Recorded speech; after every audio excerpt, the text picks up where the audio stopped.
Vedanta coaching academy Sundernagar. मेरा नाम है जीवन कुमार और आप मेरे साथ कर रहे हैं हिंदी विषय को। अब हिंदी विषय में आज जो हमारा टॉपिक रहने वाला है वो है उपसर्ग और प्रत्यय।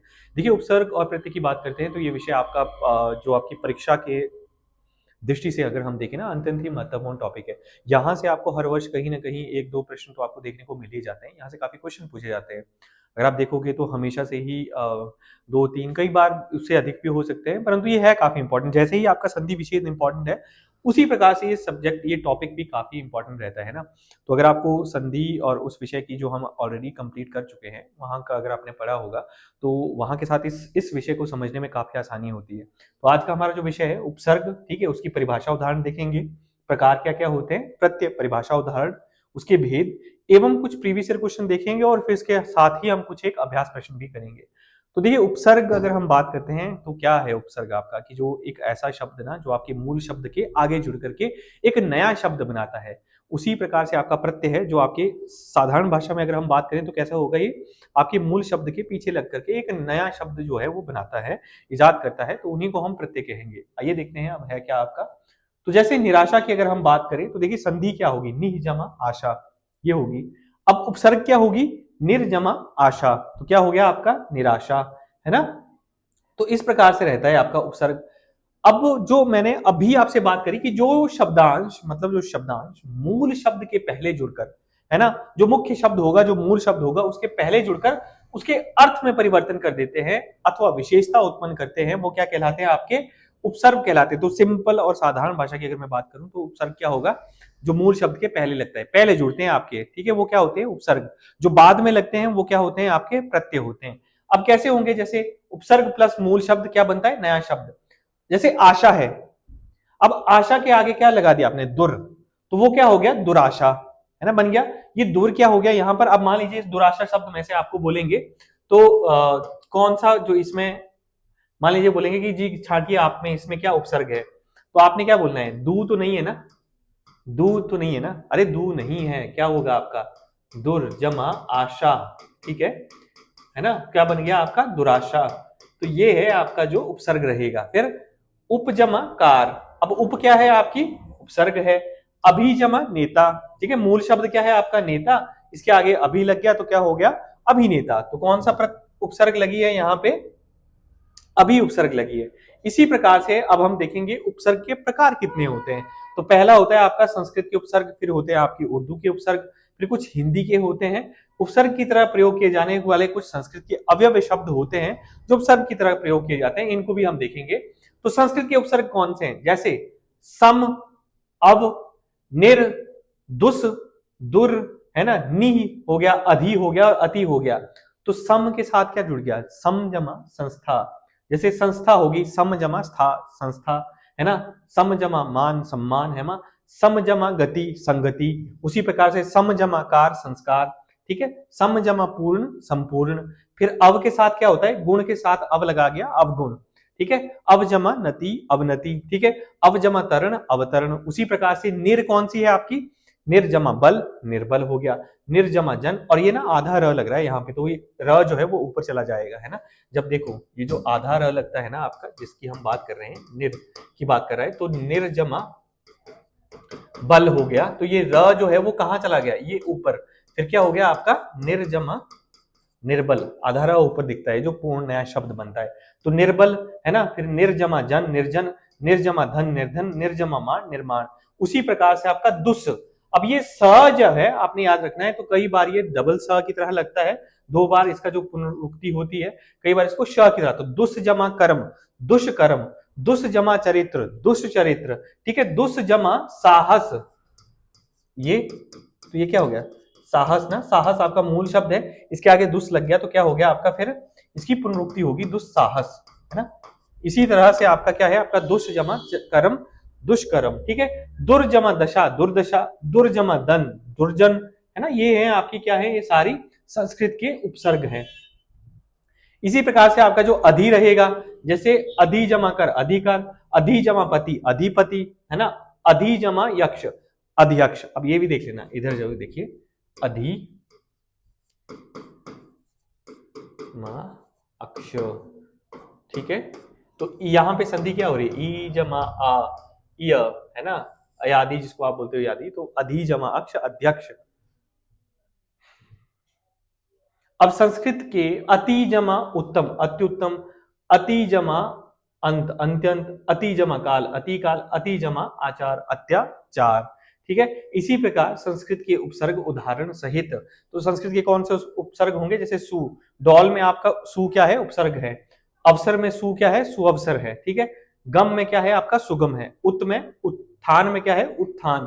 ठीक है, पन उत्पन्न में उत हो गया आपका, धार में उद्धार हो गया, उत जमा धार उद्धार, उत जमा कर्ष उत्कर्ष, है ना। उन उत जमा मुक्त आपका उन्मुक्त, उत जमा तम उत्तम। ठीक है, उत जमा म उत्तम। फिर अभी उसी प्रकार के संस्कृत के और आगे आपके, जैसे अभी अभ्यास, है ना, अभी जमा मुख अभिमुख, अभी जमा आगत अभिगत, है ना, अभ्यागत, अभी जमा मान अभिमान। फिर आप उसी प्रकार से प्रति आपका उपसर्ग है, प्रति जमा अक्ष प्रति अक्ष, है ना, प्रति जमा कूल प्रतियु, प्रति जमा एक प्रतिकूल, है ना, प्रत्येक। फिर परिजमा जन परिजन, परिजमा क्रमा परिक्रमा, परिजमा पूर्ण परिपूर्ण। उसी प्रकार से उप आ गई आपकी, फिर आपकी सु आ गई, जैसे सुवच्छ, है ना, सुजमा स्वच्छ, सुजमा आगत स्वागत, सुजमा कर्म सुकर्म, सुजमा कर सुकर। ठीक है, सत भी इसी प्रकार से लगता है, सतजमा भावना सद्भावना, है ना। सतपुरुष में क्या है आपका, सत उपसर्ग है। सत्कर्म में क्या है आपका, सत उपसर्ग है। सतगति में क्या है आपका, सत उपसर्ग है। सत जमा जन सज्जन, सत उपसर्ग है। सत जमा संग सत्संग, है ना। अधा जमा पतन अधोपतन, है ना। अधो जमा गति, तो इसमें क्या लग रहा है आपका, अधा उपसर्ग लग रही है।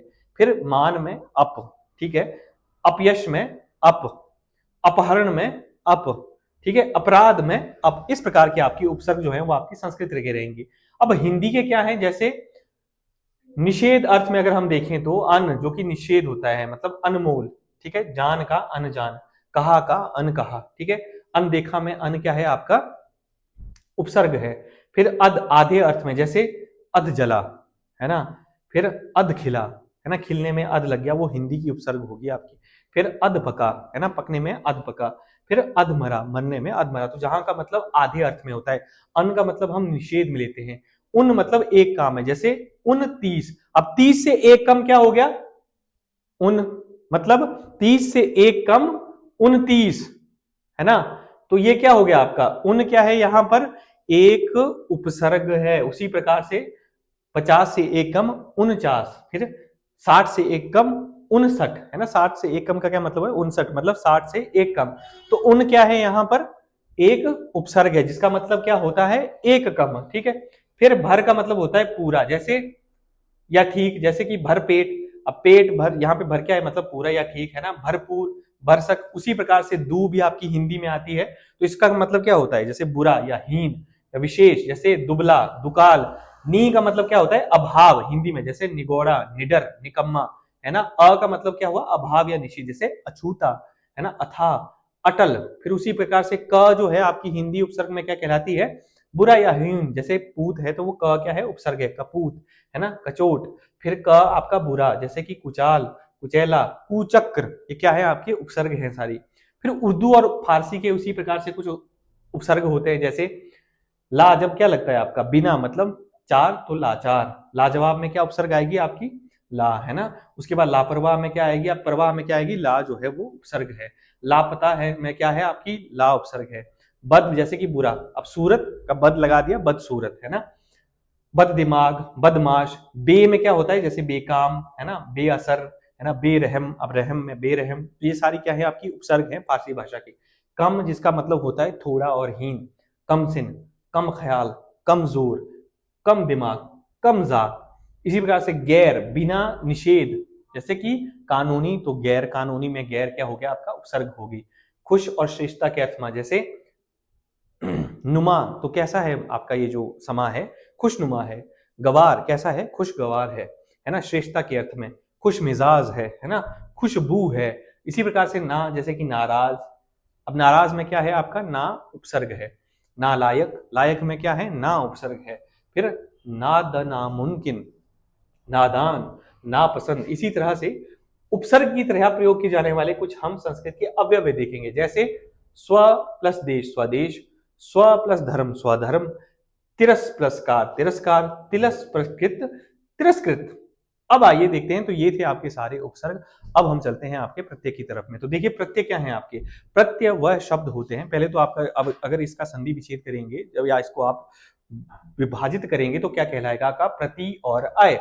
अब क्या है वो, दो शब्दों के मेल से प्रत्यय शब्द का निर्माण हुआ। जैसे प्रति का अर्थ है साथ में, पर का बाद में होता है, पर बाद में होता है ना। अय का अर्थ होता है चलने वाला। मतलब प्रति और अय, प्रत्यय दो शब्दों के मेल से मिलकर के बना हुआ है। प्रति का मतलब क्या होता है आपका, साथ में, किंतु वो बाद में लगता है। अय का अर्थ होता है चलने वाला, जैसे साथ में चलने वाला, मतलब बाद में, जो शब्द के मूल शब्द के जो पीछे जुड़ता है ना, उसको हम क्या कहते हैं, आपका प्रत्यय कहते हैं। जैसे अब बड़ा में जब आप आई जुड़ाओगे ना तो क्या होगा, बड़ाई, है ना। तो प्रत्यय प्रत्यय शब्द जोड़ करके क्या बन गया, ये बड़ाई बन गया। उसी प्रकार से ता शब्द है आपका, अब मित्र में आपने ता जोड़ दिया तो वो क्या कहलाएगा, मित्रता। फिर उसी प्रकार से आपका औना शब्द है, जैसे बिछ जमा औना, बिछौना हो गया। फिर इसी प्रकार से आई है आपका, पढ़ जमा आई, पढ़ाई हो गया, ठीक है। फिर आकू आपका प्रत्यय कहलाता है, तो इसमें क्या है, पर जमा आकू, पढ़ाकू। अब उपसर्ग और प्रत्यय एक साथ प्रयोग कब करते हैं हम, जैसे अभी आपका क्या है, उपसर्ग है। अब ये देखना, कई शब्द ऐसे भी हैं, कुछ एक आपको उदाहरण इस तरह से भी मिलेंगे जिनमें क्या होगा, उपसर्ग और प्रत्यय दोनों साथ में इस्तेमाल हुए हैं मूल शब्द के साथ। जैसे अभी आपका क्या है, उपसर्ग है, मान आपका मूल शब्द है, ई इसमें क्या लग गया, प्रत्यय लग गया, तो क्या बन गया, अभिमानी, है ना। इसी प्रकार से अप आपकी उपसर्ग आ गई, मान आपका मूल शब्द आ गया, इत क्या हो गया आपका, प्रत्यय हो गया, तो अपमानित। फिर उसी प्रकार से परिपूर्णता, तो इसमें क्या हो गया, परि उपसर्ग है, पूर्ण आपका मूल शब्द है, और ता क्या हो गया आपका, प्रत्यय हो गया, तो क्या बन गया, परिपूर्णता। फिर दुस उपसर्ग होगी, साहस क्या है आपका मूल शब्द है, ई क्या हो गया आपका प्रत्यय, तो क्या बन गया, दुस्साहसी। बद चलन, और इसमें जब आप ई प्रत्यय जोड़ दोगे तो क्या कहलाएगा, बद चलनी। तो इस प्रकार के आपके शब्द हैं। प्रत्यय के भी दो होता है, मुख्य भेद होते हैं, एक हो गया आपका कृत, एक हो गया तदित। अब कृत प्रत्यय क्या है, क्रिया अथवा धातु के बाद जो प्रत्यय लगाए जाते हैं उन्हें कृत प्रत्यय कहते हैं। तदित प्रत्यय क्या होता है, जो संज्ञा सर्वनाम अथवा विशेषण के अंत में लगने वाले होते हैं उनको क्या कहते हैं, तदित प्रत्यय। सिंपल से दो मुख्य उपभेद हैं। कृत क्या हो गया आपका, जो क्रिया अथवा धातु के बाद में लगते हैं, ठीक है। और जो तदित प्रत्यय क्या होता है, जो संज्ञा सर्वनाम या विशेषण इनके लास्ट में लगते हैं, इनके बाद आने वाले शब्दों को हम क्या कहते हैं, तदित कहते हैं। अब कृत प्रत्यय से बने शब्द क्या कहलाते हैं, कृदंत कहलाते हैं, और तदित प्रत्यय लगने से शब्द क्या कहता है, तदितांत कहलाते हैं। अब कृत के उदाहरण, ठीक है। तो कृत क्या हो गया आपका, जो क्रिया अथवा धातु, जैसे अब पढ़ना क्या है आपकी क्रिया है, जमा वाला तो क्या हो गया, पढ़ने वाला, तो ये क्या हो गया आपका, कृदंत हो गया, है ना। लड़ना क्या है, क्रिया है, आई, लड़ाई। चल, चाल क्या है आपकी, क्रिया है, अक, चालक हो गया। लूट क्या है आपकी, क्रिया है, एरा, तो इसमें क्या हो गया, लुटेरा। अब इसी प्रकार से आपके क्या है, ये क्या है आपके संज्ञा सर्वनाम विशेषण की हम बात कर रहे हैं। मित्र, मित्रता। सुंदर, सुंदरता। बच्चा प्लस पन, बचपन। देवर प्लस हानि, देवरानी। बुद्धिमान प्लस ई, बुद्धिमानी। फूफा प्लस एरा, फुफेरा। अब इसी तरह से आइए कुछ हम आपके जो है वो प्रीवियस ईयर क्वेश्चन करते हैं और कुछ एक हम अभ्यास प्रश्न भी करेंगे। तो प्रीवियस जो है आपके निम्नलिखित उपसर्ग और प्रत्ययों से दो दो शब्द बनाने, जैसे उत, उद और उच्च, ठीक है। तो उपसर्ग में क्या है, उद से क्या हो गया आपका, उत्कर्ष, है ना। उत से क्या हो गया, उत जमा कर्ष, उत्कर्ष। उद जमा घाटन, उद्घाटन। गमन के आगे उद लगा दिए, उद्गमन, है ना। बोधन के आगे उद्बोधन, ठीक है। और गति के आगे उद्गति। इसी प्रकार से प्रत्यय, अक लगाना है आपने। अब हमने ऊपरी देखा, लेख जमा अक, लेखक। पाठ जमा अक, पाठक। गायक, तो इस प्रकार के क्या हो गए आपके अक प्रत्यय लग रहे हैं। फिर इयत, तो शख्सियत। अब इयत आपने अंत में लगाना है, इंसानियत, ठीक है। खास जमा इयत, खासियत। खैर जमा इयत, खैरियत। हैवान जमा इयत, हैवानियत। इसी प्रकार से एक से अधिक उपसर्गों के संयोग से बने इनके उपसर्गों का अर्थ स्पष्ट कीजिए। मतलब निम्नलिखित शब्द एक या एक से अधिक उपसर्गों के संयोग से बने हैं, है ना। अब एक या एक से अधिक उपसर्ग लगी हैं, तो इसमें क्या करना है कि इन उपसर्गों को अलग करके उन उपसर्गों का अर्थ स्पष्ट करने के लिए कहा गया था आपको। व्यभिचार, तो वी जमा अभी जमा चार, ठीक है। क्या हो गया आपका, व्यभिचार। अप्रत्याशित, अब प्रति जमा आशा जमा इत, क्या है आपका, प्रत्यय है, अ है और प्रति है, ठीक है। दोनों क्या है आपकी उपसर्ग है। अन्वेषण, अनु जमा एषण, ठीक है। उसी प्रकार प्रोन्नति, प्र जमा उत जमा न त जमा ई, उत भी आपका उपसर्ग है, प्र भी उपसर्ग है, ई आपका क्या है, प्रत्यय है। निर्जमा ईक्षण, निरीक्षण, ठीक है। इसी प्रकार से एक और है आपको कि किन्हीं 5 शब्दों के उपसर्ग अलग करते हुए उसका अर्थ स्पष्ट करना था। तो अत्याचार का क्या हुआ, अति जमा आचार, अति मतलब बहुत, अधिक या बहुत अत्याचार कर रहे हो आप। अपहरण, बुरा मतलब विपरीत, आपका मतलब क्या, बुरा हरण। अपहरण बुरा, विपरीत, बुरी इच्छा से चुराना, लुटाना, है ना।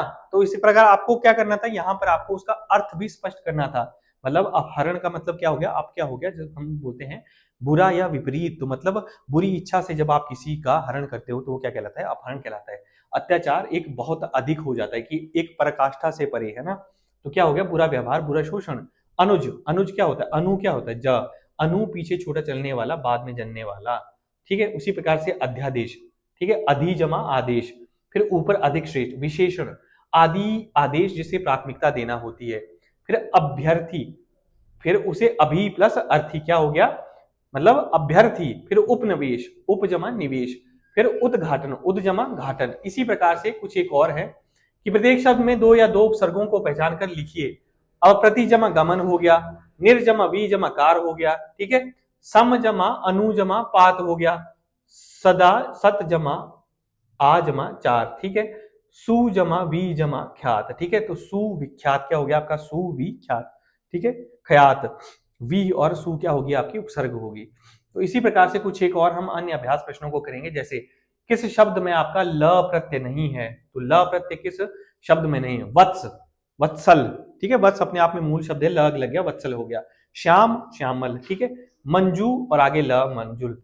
अम कोई शब्द नहीं, इसीलिए ये क्या है आपका पूर्ण शब्द है, ये यहाँ पर कोई प्रत्यय नहीं लगा है, इसलिए अमल। फिर उसी प्रकार से किस विकल्प में उपसर्ग और प्रत्यय दोनों का प्रयोग हुआ है। अब किस में है, वी जमा शिष्ट जमा ता, तो वी क्या है आपका उपसर्ग है, शिष्ट जो है आपका मूल शब्द है, ता क्या है आपका प्रत्यय है। इसी प्रकार से य प्रत्यय से निर्मित शब्द कौन सा नहीं है, दाम्पत्य जमा य, ठीक है, धैर्य जमा य, दर्शनाय नहीं आपका, तारुण्य जरूर है, इसमें क्या है आपका दर्शनीय। फिर प्रत्याशा, तो इसमें क्या है आपका, प्रति जो है आपकी वो उपसर्ग है, प्रति जमा आशा। फिर इसी प्रकार से दुर्दमनीय शब्द में मूल शब्द कौन सा है आपका, तो दुर मतलब दमन, ई अभी क्या हो गया आपका, वो प्रत्यय हो गया। दुर क्या होगी आपकी, उपसर्ग होगी। निम्नांकित शब्दों में से अति उपसर्ग से निर्मित शब्द कौन सा नहीं है, तो अतीब है आपका, है ना, अतीन्द्र है आपका, अति युक्ति है, ये सारा अति जमा युक्ति है, अति जमा इंद्रिय है, अति जमा ईव है। यहाँ पर सारे आपके अति जो है वो उपसर्ग हुई है, अतिथि में नहीं है, इसमें अ है, ठीक है। तिथि के आगे अ लग गया, अ उपसर्ग लगी है यहाँ पर। हमेशा याद रखना अतिथि में अति जो है वो नहीं होता है, अति उपसर्ग नहीं होती है, वहां पे अ उपसर्ग है, ठीक है। तिथि के आगे अ लग गया तो वो क्या हो गया, अतिथि। फिर आता है किस शब्द में अक प्रत्यय नहीं है, अब अकंक में भी है, गा जमा अक में भी है, तेज पा जमा अक में भी है, ठीक है, तैराक में नहीं है। ये शब्द में सु उपसर्ग का प्रयोग नहीं हुआ है, किस शब्द में सु उपसर्ग का प्रयोग नहीं हुआ है, कांत जमा सु, तो क्या होगा सुकांत। शील जमा सुशील, सु जमा शील, सु जमा मन, सुमन। सुनार जो है अपने आप में एक पूर्ण शब्द है यहाँ पे, ठीक है, ये यहाँ पे कोई है जो है आपका वो सु उपसर्ग का प्रयोग नहीं हुआ है। अब कौन सा शब्द आहट प्रत्यय का उदाहरण नहीं है, यहाँ पे पूछ रहे हैं कि आहट प्रत्यय जो है किस शब्द में लगेगा, घबराहट, है ना, गर्माहट, जगमगाहट, जगमगाहट, रुकावट। अब रुकावट अपने आप में पूर्ण शब्द है, घबराने से घबराहट हो गया, गर्म से आहट करा आपने, जगमग से आहट करा तो जगमगाहट हो गया, रुक जमा आवट ऐसे नहीं है यहाँ पे, ठीक है। तो यहाँ पर आहट शब्द नहीं है रुकावट में। ईला प्रत्यय किस शब्द में नहीं है, हठ जमा ईला, ठीक है, खर्च जमा ईला, ठीक है, जहर जमा ईला, अधशिला में नहीं है, ठीक है, बाकी सभी में लग रहा है। इसी प्रकार से आपका किस विकल्प में सभी प्रत्यय स्त्री बोधक तद्धित प्रत्यय है। अब तद्धित क्या होता है आपका, हमने पढ़ा कृत्य होता है जहां पर क्रिया के पीछे जो लगते हैं आपके, और तद्धित होते हैं जो संज्ञा सर्वनाम विशेषण के साथ जो आपके प्रत्यय जुड़ते हैं वो क्या कहलाते हैं आपके तद्धित। तो जैसे देवर आयमा आनी, तो स्त्री बोधक बताया इन्होंने, देवरानी हो गया, लेखक जमा इका लेखिका, इंद्र जमा आनी, है ना, इंद्रानी, तो यहाँ पे क्या है सारे आपके तद्धित स्त्री बोधक प्रत्यय लगे हुए हैं। फिर इसमें से आपने क्या करना है, निम्नलिखित में से सत उपसर्ग से बना शब्द कौन सा नहीं है, ठीक है, तो सत जमा इच्छा, सदिच्छा, सत जमा दो, सद्रु, सत जमा अर्क नहीं है, ये सतर्क जो है अपने आप में क्या है आपका स जमा तर्क है, तो यहाँ पे सत शब्द जो है वो नहीं इस्तेमाल हुआ है, सत जो है उपसर्ग वो इस्तेमाल नहीं हुई है, स उपसर्ग जो है आपकी इस्तेमाल में आई है। इसी के बाद आता है आपका निम्नलिखित में से किस शब्द में ईय प्रत्यय है, तो देखिए कहां पर है आपका, शौर्य में नहीं है, उत्तरदायी में भी नहीं है ना, लावण्य में भी नहीं, मानवीय में है ना, मानव से आपका ईय प्रत्यय आया। प्रार्थी शब्द में प्रयुक्त उपसर्ग कौन सी है, आर्थी, प्र जमा आर्थी, प्रार्थी, प्रा नहीं होगा, प्रथ नहीं होगा, प्रा जो है विसर्ग वाला नहीं होगा, प्र होगा, प्र जमा आर्थी क्या होता है आपका प्रार्थी, तो कौन सी उपसर्ग आई इसमें, प्र उपसर्ग आई। तो इस प्रकार से हमने देखे आपके प्रत्यय एवं उपसर्ग से के ऊपर आधारित कुछ प्रश्न, इसकी परिभाषा, इसके भेद। तो thank you so much for being with us, मैं मिलता हूं आपसे नेक्स्ट लेक्चर।